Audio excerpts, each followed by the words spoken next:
Welcome to Petro Media. If you haven't visited my channel before, Petro Media specializes in anything that runs on petrol, dispenses petrol, or advertises petrol. In this video, you will see how I transformed a normal, plain automotive service bay into a spectacular workspace. This didn't happen overnight. This was a 6-month project, and it probably took me 20 years to accumulate all the signs that you will see in this video. Thank you for taking the time to take this tour with me, and I hope all of you enjoy it, and I hope you visit my channel again in the future.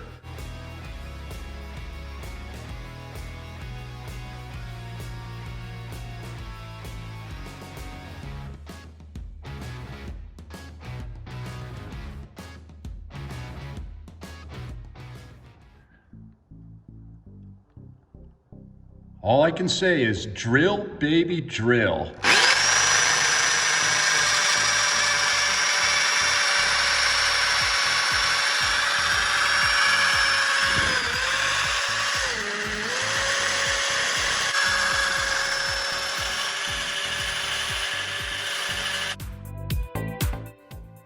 Yes, let's go. I am so excited to share all of this with all of you after 6 months of hard work drilling concrete block for every sign that you see hung and displayed in this automotive shop bay.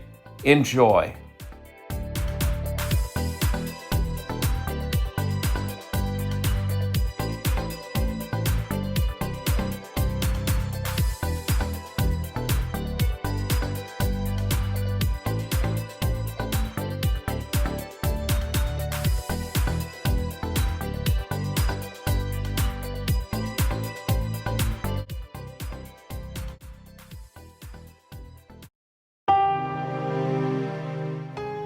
After storing these signs for so many years, it was such a good feeling to finally get them displayed properly to where I can enjoy them and others can enjoy them as well.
My dad loved building RC airplanes. These are 3 from his collection that my mom gave me recently to decorate with.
For me, the best part about collecting signs are the stories behind them, where they came from, who they came from, and how it came about. I want to thank friends that have sent me signs as gifts. I also want to thank people that have given me leads on finding signs out in the wild by mingling and networking in small towns across America. And I thank all the folks that have decided to sell their signs to me once they were found.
What we're looking at here is an original White Eagle Oil Company milk glass globe that would go on a gas pump in the 1920s.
This will probably be the last time you'll see this service bay empty because I'm going to bring in an above ground automotive lift, get it wired and mounted, and bring in the first project car, which will be the 1968 Dodge Dart, nicknamed the Super Dart.